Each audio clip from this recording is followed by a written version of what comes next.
الحمدللہ رب العالمین والصلاة والسلام علی محمد الامین فاعوذ باللہ من الشیطان الرجیم بسم اللہ الرحمن الرحیم۔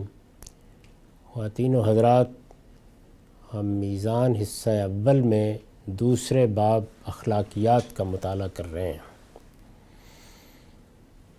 اس میں اب تک جو مباحث ہو چکے ہیں ان پر ایک نظر ڈالیے تو ہم نے پہلے یہ دیکھا کہ اخلاقیات سے متعلق فلسفیانہ اساسات کیا ہو سکتی ہیں، اخلاقیات کا بنیادی اصول کیا ہوگا، یا دوسرے لفظوں میں وہ بنیادی اخلاقیات کیا ہیں جن کو عالمگیر صداقت کی حیثیت سے پیش کیا جا سکتا ہے۔ اس کے بعد وہ احکام 10 زیر بحث آئے، یعنی وہ 10 کمانڈمنٹس جو فضائل و رذائل کے باب میں قرآن مجید نے بیان فرمائے ہیں۔ یہ تمام مباحث اس سے پہلے ہو چکے، اب یہ آخری باب ہے جس میں ہم یہ دیکھیں گے کہ وہ چیزیں جو جائز، ناجائز، گناہ، ثواب کے طور پر زیر بحث تھیں، ان کو اگر ان کے جمال اور کمال کے ساتھ دیکھا جائے تو کیا صورت بنتی ہے۔ ہماری پوری زندگی کی نوعیت بھی یہی ہے کہ اس میں کچھ چیزیں لازماً اختیار کرنا ہوتی ہیں، کچھ چیزیں لازماً چھوڑ دینا ہوتی ہیں۔ ہمارے اخلاقی وجود کی تطہیر کے کچھ تقاضے ہیں کہ جن کو فرائض و واجبات سے تعبیر کیا جاتا ہے، کچھ چیزیں ایسی ہیں کہ جن کو حرمت کا عنوان دیا جاتا ہے۔ یہ سب چیزیں واضح ہو چکی۔ اب یہ بحث ہے کہ ایک بندہ مومن جب اپنے اخلاقی وجود کی تطہیر کو کمال تک پہنچانا چاہتا ہے تو پھر اس کو کن چیزوں کو اپنے اندر پیدا کرنے کی صحیح کرنی ہے۔ چنانچہ اس باب کا عنوان ہے جمال و کمال، یعنی اخلاقیات کی بحث میں وہ کیا چیزیں ہیں کہ جو اخلاقیات کا جمال بھی ہیں اور کمال بھی ہیں۔ اس میں سورہ احزاب کی آیت 35 زیر عنوان ہے ان المسلمین والمسلمات والمؤمنین والمؤمنات والقانتین والقانتات والصادقین والصادقات والصابرین والصابرات والخاشعین والخاشعات والمتصدقین والمتصدقات والصائمین والصائمات والحافظین فروجہم والحافظات والذاکرین اللہ کثیرا والذاکرات اعد اللہ لہم مغفرۃ واجرا عظیما۔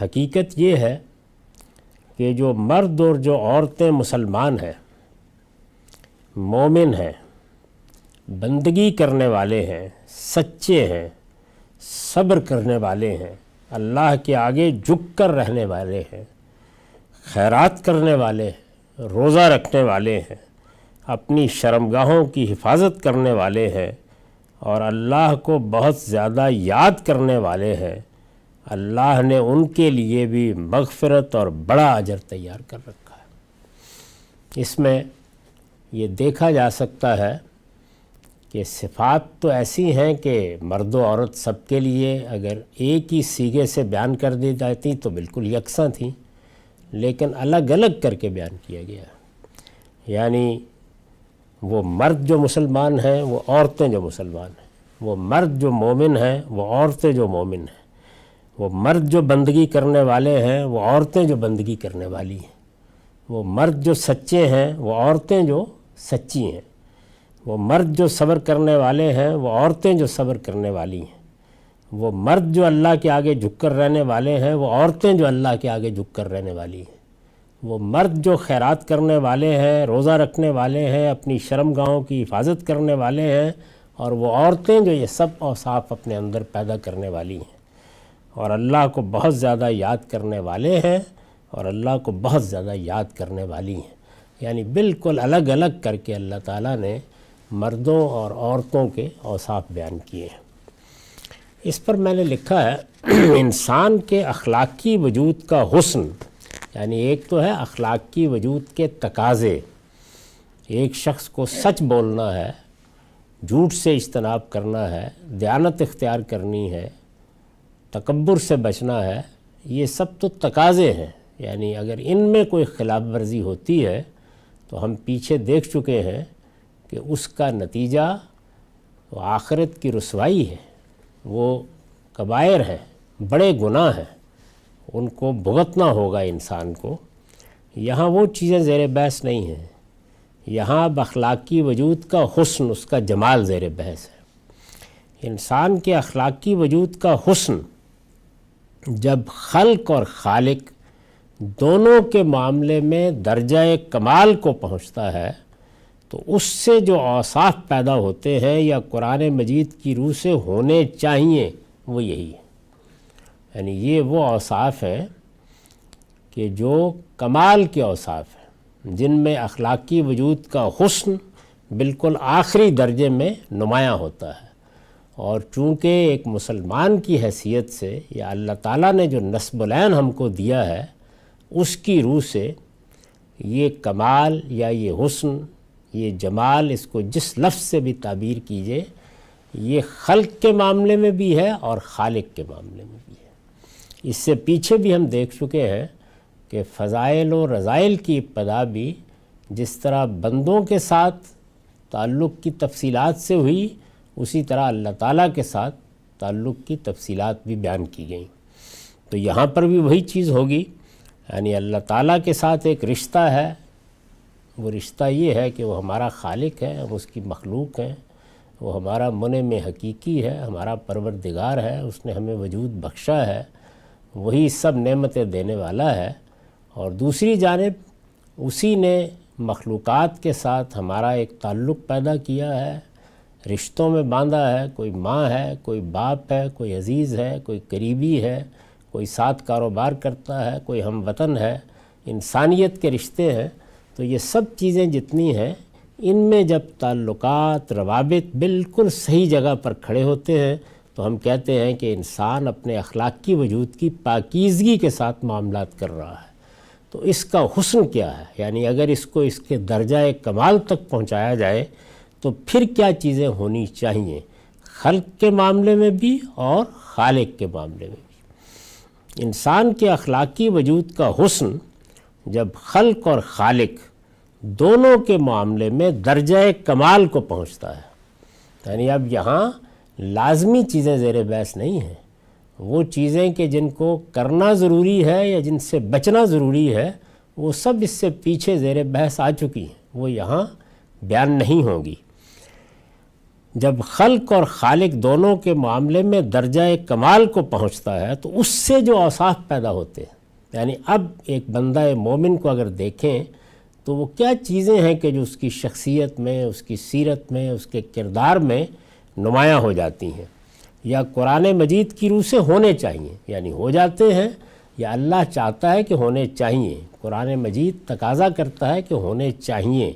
اگر کسی کو یہ مطلوب ہے کہ وہ اپنے اخلاقی وجود کی تطہیر اور پاکیزگی کا اہتمام درجہ کمال پر کرے، آخری درجے پر کرے، اپنے آپ کو اس جگہ تک پہنچائے کہ جس سے آگے کسی جگہ کا تصور مشکل ہے، تو ظاہر ہے کہ یہ تو نہیں کہ ہر شخص پہنچ جائے گا، لیکن اگر وہ پہنچنے کی کوشش کرے اور اپنے اہداف مقرر کرے اور یہ چاہے کہ میں وہ صفات سمجھ لوں جو مجھے اپنے اندر پیدا کرنی ہے، تو وہ کیا ہے، قرآن مجید کیا چاہتا ہے۔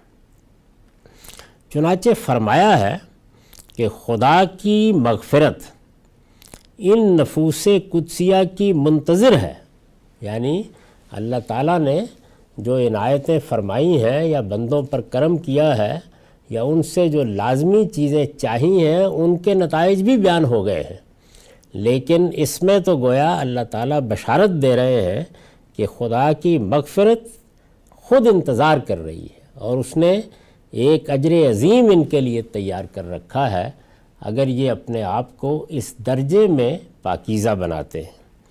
چنانچہ فرمایا ہے کہ خدا کی مغفرت ان نفوس قدسیہ کی منتظر ہے اور اس نے ایک اجر عظیم ان کے لیے تیار کر رکھا ہے۔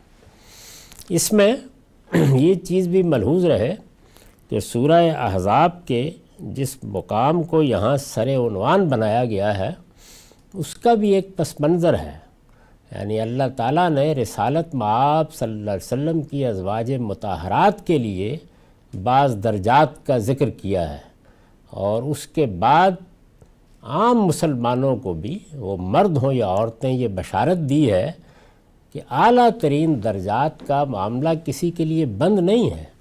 اگر تم میں سے بھی کوئی کوشش کرے گا تو یہ اوصاف اپنے اندر پیدا کرے، وہ بھی آخری درجے تک پہنچ سکتا ہے، یعنی آخری درجے کو اپنا ہدف بنا سکتا ہے، آخری درجے کے لیے جدوجہد کر سکتا ہے، اللہ تعالیٰ سے اس کے لیے دعا کر سکتا ہے، اللہ تعالیٰ سے توفیق طلب کر سکتا ہے، لیکن اس پہ مایوسی کی کوئی چیز نہیں ہے کہ کوئی دروازہ بند ہے۔ سب کے لیے اللہ نے ایک راستہ بنا دیا ہے، بس شرط یہ ہے کہ آدمی اس راستے پر چلنا چاہے، ان اہداف کو اپنے اہداف قرار دے، ان کو اپنی منزل قرار دے کے سفر کی ابتدا کر دے۔ اس میں شبہ نہیں کہ صوفیانہ مذاہب میں تو انسان کی تمام جد و جہد کا منتہائے کمال یہی ہوتا ہے کہ وہ خدا کی صفات کا مظہر بننے کی کوشش کرے۔ دنیا میں چونکہ دو طرح کے مذاہب ہی رہے ہیں، ایک الہامی، جن کے بارے میں بار بار توجہ دلائی جا چکی ہے کہ محض اپنے ظہور کے لحاظ سے انہیں مذاہب کہا جاتا ہے، ورنہ وہ ایک ہی مذہب ہے۔ یعنی اللہ تعالیٰ نے آدم علیہ السلام سے لے کر محمد الرسول اللہ صلی اللہ علیہ وسلم تک جو ہدایت انسان کو دی ہے، جس کا نام اسلام ہے، وہ ایک ہی مذہب ہے۔ اس میں فرقے پیدا ہو جاتے ہیں، گروہ بن جاتے ہیں، ایک پیغمبر کو ماننے، دوسرے پیغمبر کا انکار کرنے کی وجہ سے بہت سی جماعتیں الگ الگ ہو جاتی ہیں، لیکن وہ مذہب ایک ہی ہے، اس کی بنیاد ایک ہی چیز پر رکھی گئی ہے۔ وہ توحید کی دعوت دیتا ہے، وہ آخرت کی تیاری کے لیے کہتا ہے، اس کی شریعت کے بنیادی احکام بھی بالکل یکساں ہیں، وہ اللہ کا دین ہے اور اس کا نام ہمیشہ سے اسلام رہا ہے، آدم علیہ السلام سے لے کر محمد الرسول اللہ صلی اللہ علیہ وسلم تک۔ دوسرے صوفیانہ مذاہب ہیں۔ صوفیانہ مذاہب میں بھی اگر غور کر کے دیکھیں تو اگرچہ بہت سے فرقے، بہت سے گروہ، بہت سی جماعتیں مل جائیں گی، لیکن اس کی اساس بھی ایک ہی ہے، یعنی بندہ اس دنیا میں دنیا کی حقیقت کو سمجھنے، دنیا کی حقیقت کو جاننے، بلکہ حقیقت مطلقہ تک پہنچنے کے لیے کچھ ریاضتیں کرتا ہے، ان کو اپنا ہدف قرار دیتا ہے، اور پھر مختلف درجات سے گزرتا ہوا ان مذاہب کے مطابق درجہ کمال کو پہنچنے کی کوشش کرتا ہے۔ صوفیانہ مذاہب بالکل متوازی طور پر اللہ کے دین کے مقابل میں اپنا ایک الگ فلسفہ، اپنا ایک الگ نظام فکر رکھتے ہیں۔ وہ ہمارے ہاں ہوں، وہ ہندوؤں کے ہاں ہوں، وہ بدھوں کے ہاں ہوں، وہ مسیحیوں کے ہاں ہوں، وہ جہاں بھی پائے جاتے ہیں ان کا اپنا نظام فکر ہے، اور اس نظام فکر میں ان کی اپنی اصطلاحات ہیں جن میں وہ اپنے نقطہ نظر کو بیان کرتے ہیں۔ تو یہاں جب صوفیانہ مذاہب کہا گیا ہے تو اس سے مراد یہ ہے۔ اس میں شبہ نہیں کہ صوفیانہ مذاہب میں تو انسان کی تمام جد و جہد کا منتہائے کمال، یعنی یہاں کیا منتہائے کمال ہے؟ یہاں سے مراد الہامی مذہب میں، اللہ کے دین میں، اسلام میں، اور اس کے بالکل بالمقابل صوفیانہ مذاہب میں انسان کی تمام جد و جہد، یعنی اگر وہاں پر بھی آدمی بالکل ابتدا میں رہنا چاہے تو رہتا ہے، وہ ضروری تقاضے پورے کرے تو اس سے بھی اس کو کچھ حاصل ہوتا ہے، لیکن وہاں منتہائے کمال کیا ہے، آخری درجہ کیا ہے، وہ کیا چیز ہے کہ جس کو نصب العین بنا کے انسان جد و جہد کرتا ہے؟ وہ یہ ہے کہ وہ خدا کی صفات کا مظہر بننے کی کوشش کرے، یعنی اللہ تعالیٰ کی جو کچھ بھی صفات ہمارے فہم اور ادراک میں آتی ہیں یا جن کا ہم کچھ تصور کر سکتے ہیں، وہ صفات اپنے اندر پیدا کرنے کی کوشش کرے۔ وہاں منتہائے کمال یہ ہے۔ اس کی وجہ یہ ہے کہ اس پورے مذہبی تصور میں اصل چیز وحدت الوجود کا عقیدہ ہے، یعنی یہ کائنات اپنے وجود کے لحاظ سے کوئی حقیقت نہیں رکھتی، ذات خداوندی ہی اصل حقیقت ہے، اور ذات خداوندی کے تعینات کی صورت میں یہ کائنات، یہ عالم اور یہ مخلوقات ہمارے سامنے آتی ہیں۔ تو ظاہر ہے کہ اگر وہاں کوئی نصب العین یا کوئی ہدف بنایا جائے گا تو وہ یہی ہوگا کہ ذات خداوندی یا حقیقت مطلقہ ہی کو گویا اپنا نصب العین قرار دے کر جد و جہد کی جائے، اصل تک پہنچنے کی کوشش کی جائے۔ صوفیانہ مذاہب میں تو انسان کی تمام جد و جہد کا منتہائے کمال یہی ہوتا ہے کہ وہ خدا کی صفات کا مظہر بننے کی کوشش کرے۔ خدا علیم و خبیر ہے۔ اب چند مثالیں دی ہیں میں نے بات کو سمجھانے کے لیے۔ خدا علیم و خبیر ہے تو وہ بھی عالم الغیب و شہادہ بن کر جی، یعنی اللہ تعالیٰ کی یہ صفت ہے کہ وہ ہر چیز کو جانتا ہے، ہر چیز کی خبر رکھتا ہے۔ تو انسان بھی یہ جد و جہد کرے کہ غیب کے حقائق اس پر بھی کھلے، اس کائنات کا علم بہت حد تک اس کو بھی حاصل ہو۔ خدا علیم و خبیر ہے تو وہ بھی عالم الغیب و شہادہ بن کر جیے۔ خدا کی شان تجرد ہے، یعنی خدا کسی کے ساتھ کوئی مناسبت نہیں پیدا کرتا اپنی ذات کے لحاظ سے، اس کا کوئی جوڑا نہیں ہے، وہ اپنے لیے کوئی بزم نہیں آراستہ کرتا، وہ اپنے وجود کے لحاظ سے اور اپنی صفات کے لحاظ سے تجرد کی شان رکھتا ہے، تنہائی کی شان رکھتا ہے۔ خدا کی شان تجرد ہے تو وہ بھی اپنے اندر یہی شان پیدا کرے۔ چنانچہ اس میں بھی پھر اسی چیز کو کمال سمجھا جاتا ہے کہ رہبانیت اختیار کر لی جائے۔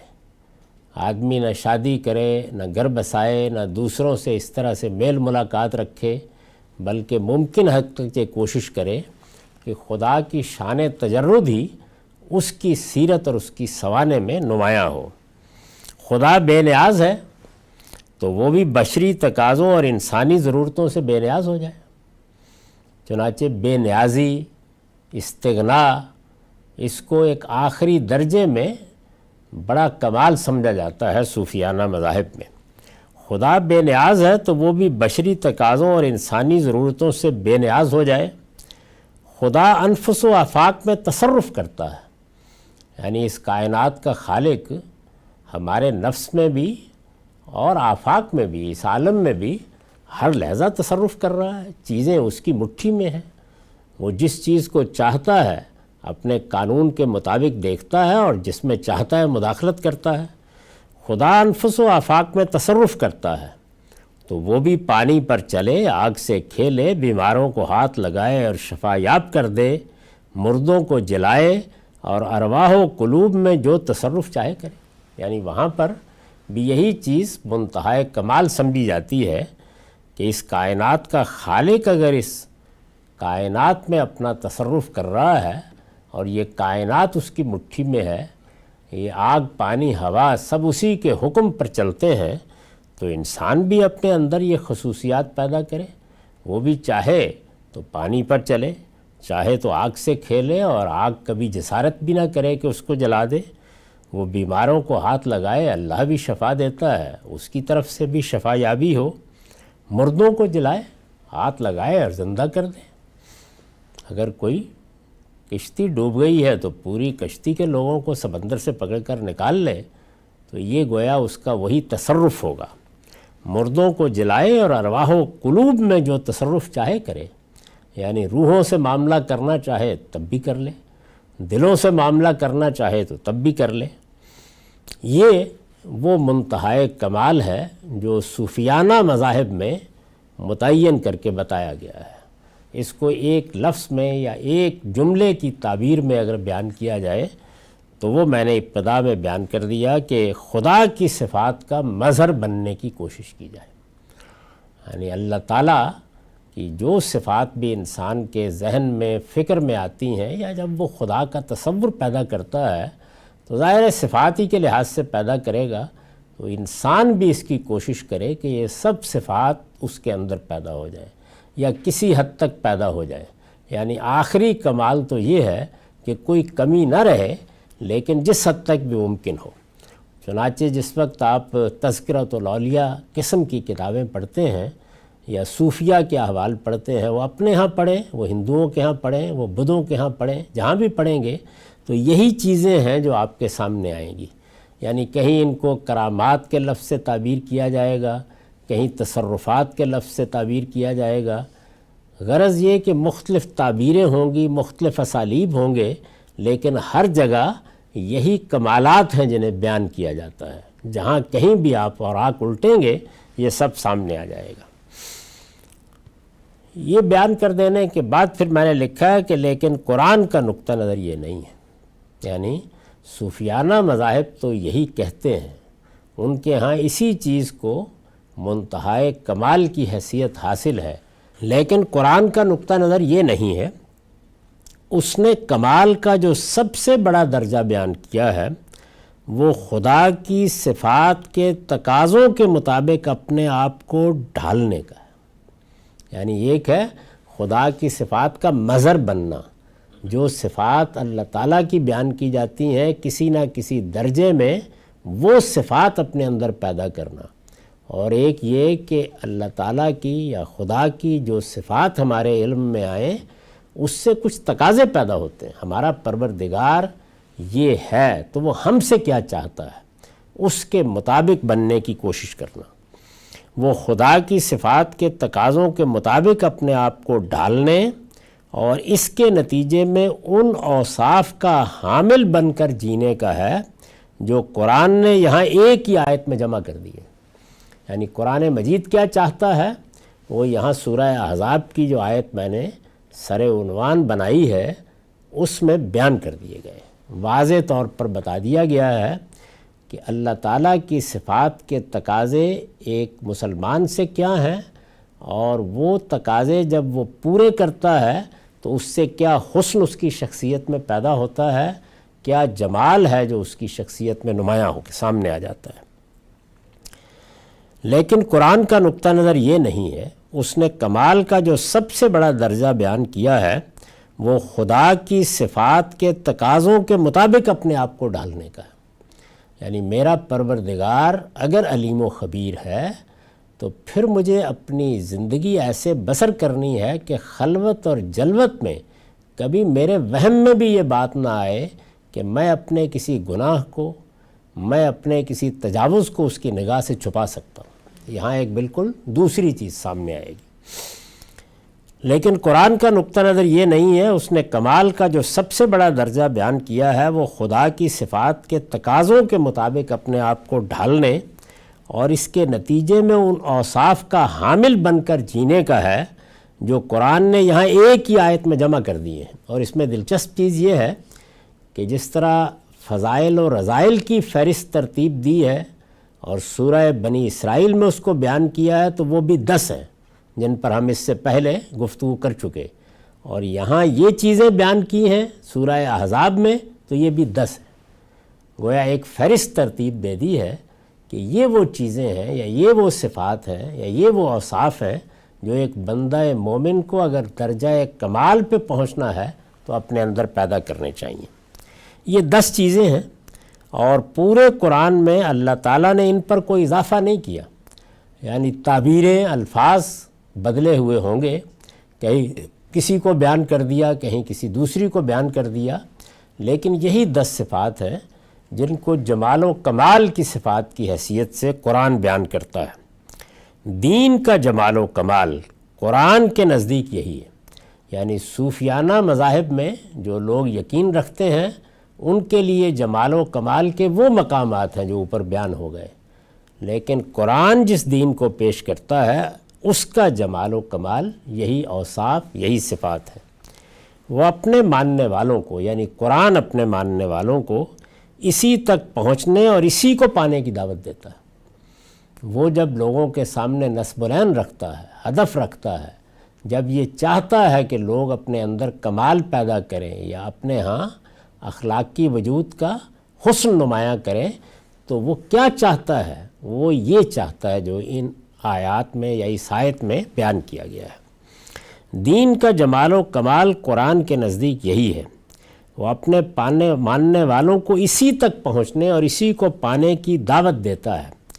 اس کے آگے اگر کوئی درجہ ہے تو وہ نبوت کا درجہ ہے، یعنی عام انسان جو آخری چیز یہاں پا سکتے ہیں وہ ان 10 صفات کی صورت میں بیان کر دی گئی ہے۔ 10 صفات جن میں سے ایک ایک کو لے کے ہم دیکھیں گے کہ وہ کیا چیزیں ہیں جو یہاں مطلوب کے طور پر بیان کی گئی ہیں۔ دین کا جمال و کمال قرآن کے نزدیک یہی ہے، وہ اپنے ماننے والوں کو اسی تک پہنچنے اور اسی کو پانے کی دعوت دیتا ہے۔ اس کے آگے اگر کوئی درجہ ہے تو وہ نبوت کا درجہ ہے، اور اس کے بارے میں معلوم ہے کہ وہ اخذ و اکتساب کے ذریعے سے حاصل نہیں ہوتا۔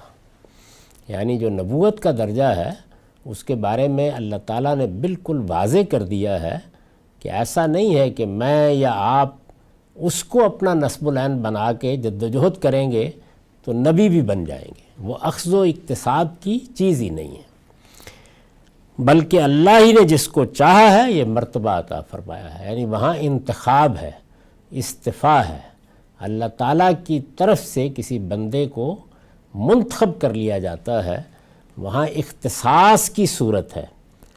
میں آپ کوئی بڑے سے بڑا شخص نہ اپنے طور پر اس کی آرزو کر سکتا ہے، نہ اس کو پانے کی جد و جہد کر سکتا ہے، نہ اس کو اللہ تعالیٰ نے کہیں لوگوں کی جد و جہد کے نسب العین کے طور پر بیان کیا ہے۔ اللہ تعالیٰ اپنے بندوں میں سے جس کو چاہتے ہیں اس ذمہ داری کے لیے منتخب کر لیتے ہیں، جس کو ہم نبوت و رسالت کی ذمہ داری کہتے ہیں، اور یہ بتا دیا گیا ہے کہ اب قیامت تک کے لیے اس کا دروازہ بند ہو گیا ہے۔ تو اس اخلاقیات کے باب میں بھی اگر آپ غور کر کے دیکھیں تو صوفیانہ مذاہب اور اسلام دونوں کے راستے بالکل الگ الگ ہیں۔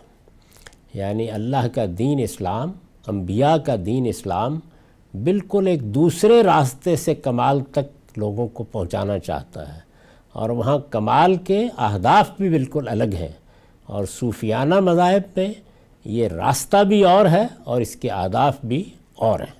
وہ میں نے ایک اجمال کے ساتھ بیان کر دیے ہیں، اور 2 جملوں میں اس کو پیرالل رکھ کے بتا دیا ہے کہ وہاں اللہ تعالیٰ کی صفات کا مظہر بننا یہ چیز ہدف اور نسب العین ہے، اور یہاں اللہ تعالیٰ کی صفات کے تقاضوں کے مطابق اپنے آپ کو بندے کی حیثیت سے ڈھالنے کی کوشش کرنا یہ ہدف اور نسب العین ہے۔ ہم یہاں ان اوصاف کی وضاحت کریں گے، یعنی اب ان میں سے ایک ایک کو لے کے ہم یہ دیکھیں گے کہ اللہ تعالیٰ جب یہ کہتے ہیں کہ یہ وصف یا یہ صفت اپنے اندر پیدا کرو تو اس سے ان کی مراد کیا ہوتی ہے۔ آیت کو دیکھیے تو اس میں سب سے پہلے کیا فرمایا ہے؟ ان المسلمین والمسلمات۔ تو پہلا عنوان ہے اسلام۔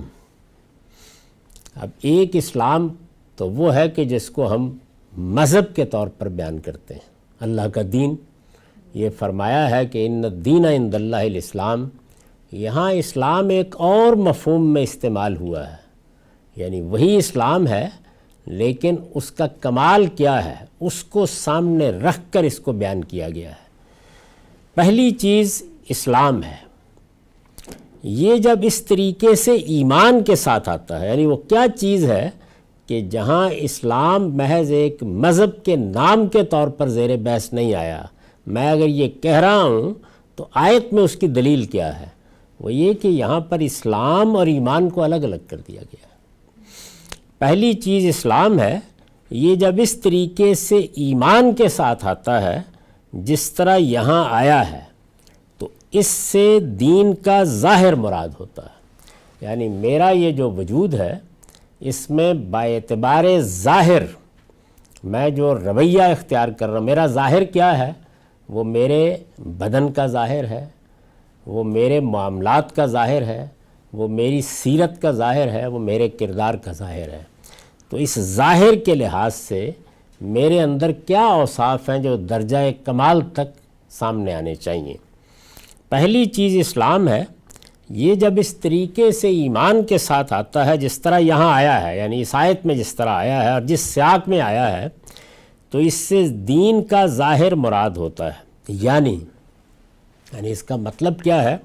یعنی اپنے آپ کو خدا کے حوالے کر دینے کی وہ کیفیت جو انسان کے قول و فعل اور اعضاء و جوارح سے نمایاں ہوتی ہے۔ یعنی میں نے اسلام قبول کیا، اگر کسی سے قانونی لحاظ سے پوچھیں تو وہ جواب میں کہے گا کہ میں نے اس بات کی گواہی دی ہے کہ اللہ کے سوا کوئی الہ نہیں اور محمد صلی اللہ علیہ وسلم اللہ کے رسول ہیں۔ یا آج یہ بات کہہ رہے ہیں، اس سے پیچھے پیغمبروں کے زمانے میں ان کے نام سے یا ان کے حوالے سے یہی بات کہی جاتی رہی ہے۔ یہ میرا اسلام میں داخل ہونا ہے، لیکن اس داخل ہونے سے میری سیرت، میرے کردار میں، میرے ظاہر کے لحاظ سے وہ کیا چیز ہے کہ جس کو نمایاں ہونا چاہیے؟ وہ چیز یہ ہے کہ انسان کا قول، ظاہر قول بھی میرا ظاہر ہے، میں کوئی بات کرتا ہوں، میں کچھ کہتا ہوں، میری زبان سے کوئی الفاظ نکلتے ہیں۔ میرا فعل یعنی وہ چیز کہ جو میرے وجود سے صادر ہوتی ہے اور ایک فعل کی حیثیت سے صادر ہوتی ہے، میں کوئی کام کرتا ہوں، میں کوئی عمل کرتا ہوں۔ اسی طریقے سے میرے اعضاء جوارح ہیں، میرے ہاتھ ہیں، پاؤں ہیں، آنکھیں ہیں، ظاہر ہے کہ یہ متعلق ہو رہی ہیں دنیا کے ساتھ اور ظاہر کے اعتبار سے ہو رہی ہیں۔ یعنی اپنے آپ کو خدا کے حوالے کر دینے کی وہ کیفیت جو انسان کے قول و فعل اور اعضاء و جوارح سے نمایاں ہوتی ہے۔ میں نے جب یہ کہا کہ میں نے اسلام قبول کر لیا ہے تو اب میرے قول سے اس کا کیا اظہار ہونا چاہیے؟ اب میرے فعل میں کیا چیز نمایاں ہونی چاہیے؟ اب میرے اعضاء اور جوارح، ہاتھ، پاؤں، آنکھیں، ان سے کیا توقع کی جائے گی؟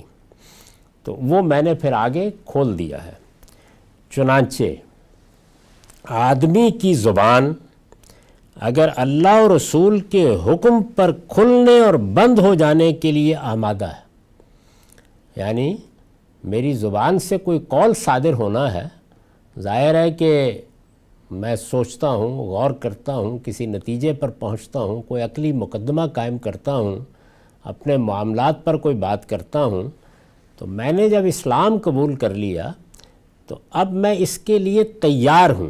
آمادہ کا لفظ میں نے استعمال کیا، میں تیار ہوں کہ میں اب جو کچھ بولوں گا، جو کچھ میری زبان سے نکلے گا، اگر اللہ اور رسول کے حکم میں میرے سامنے کوئی ایسی بات آتی ہے کہ مجھے اب کہنی ہے تو میں کہہ دوں گا، اور اگر اللہ اور رسول کے حکم میں اس کے برخلاف کوئی ایسی بات آتی ہے جس پر مجھے زبان بند کر لینی ہے تو میں بند کر لوں گا۔ یعنی زبان کا کھلنا اور بند ہونا اپنی ضرورتوں کے تحت ہو رہا ہے، لیکن وہ ہر وقت اس کے لیے تیار ہے کہ اگر اللہ اور رسول کا حکم کھلنے کے لیے آ جائے تو کھلے گی اور بند ہو جانے کے لیے آ جائے تو بند ہو جائے گی۔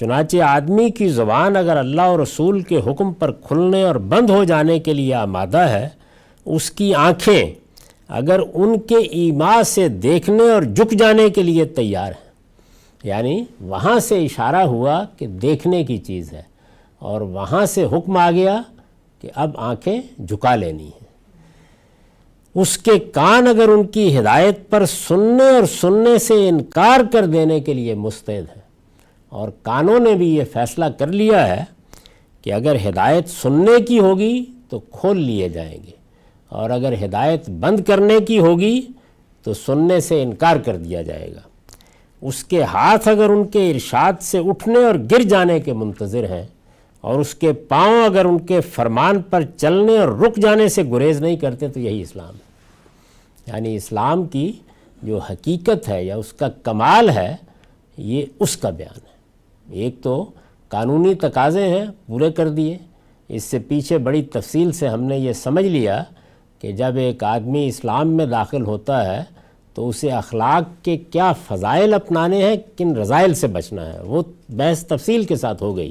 یہ اصل میں اب اس کا کمال ہے، یعنی انسان صرف ایک فہرست بنا کے نہیں بیٹھا ہوا، بلکہ اپنے وجود سے آمادہ ہو گیا ہے اور یہ فیصلہ کر لیا ہے اس نے کہ اب میری زبان اور میری آنکھیں اور میرے کان اور میرے ہاتھ اور میرے پاؤں یہ ہر وقت اس انتظار میں ہیں کہ کیا حکم آتا ہے۔ یہ انتظار اور اس انتظار کے بعد امتثال امر کے لیے آمادگی، جو کچھ بھی کہا جائے، جس کا بھی ایما کیا جائے، میں پوری کوشش کروں گا، اپنی استطاعت کے مطابق کوشش کروں گا کہ میں اس کے سامنے سر جھکا دوں۔ تو یہ اسلام کی حقیقت ہے۔ تو یہی اسلام ہے۔ انبیاء علیہم السلام کی زبان پر اسلمت وجہی للہ اور اسلمت لرب العالمین کے الفاظ اسی حقیقت کو بیان کرنے کے لیے آئے۔ یعنی اللہ کے پیغمبر جب یہ کہتے ہیں کہ اسلمت لرب العالمین، میں نے اپنے آپ کو پروردگار عالم کے سپرد کر دیا ہے، تو گویا اسلام ایک مذہب کا نام ہے، ایک دین کا نام ہے، ایک راستہ اور ایک طریقہ ہے جس کو انسان اختیار کرتا ہے، اور اسلام ایک کیفیت ہے جس میں آدمی اپنے پورے وجود کو اپنے پروردگار کے حوالے کر دیتا ہے۔ چنانچہ جب یہ فعل کے طور پر استعمال ہوتا ہے تو اس کا صحیح ترجمہ یا صحیح مفہوم سپرد کر دینے اور حوالے کر دینے کے لفظ ہی سے ادا کیا جا سکتا ہے۔ تو یہ دونوں جو مقامات میں نے یہاں پر پیش کیے ہیں، اسلمت وجہی للہ اور اسلمت لرب العالمین، آل عمران میں آیت 20 ہے، میں نے تو اپنے آپ کو اللہ کے حوالے کر دیا ہے، اسلمت وجہی للہ، اور اسی طرح اسلمت لرب العالمین بقرہ میں 131 آیت ہے، میں نے اپنے آپ کو پروردگار عالم کے حوالے کر دیا، اللہ کے حوالے کر دیا، پروردگار عالم کے حوالے کر دیا۔ یہ حوالگی ہے جو اصل میں اسلام کی حقیقت ہے۔ یعنی اسلام اپنے قوانین، اپنے ضوابط، اپنی شریعت، اپنے عقائد کے لحاظ سے وہ ایک الگ چیز ہے، اور اسلام اپنی حقیقت کے لحاظ سے جو کچھ مجھ سے چاہتا ہے وہ یہ ہے کہ میں اپنے آپ کو اپنے پروردگار کے حوالے کر کے، سپرد کر کے، اپنی آنکھیں، اپنے کان، اپنے ہاتھ، اپنے پاؤں اس انتظار میں رکھوں کہ اوپر سے حکم ان کو استعمال کرنے کا کس صورت میں، کس شکل میں، کہاں اور کب آتا ہے۔ یہی اسلام کی حقیقت ہے۔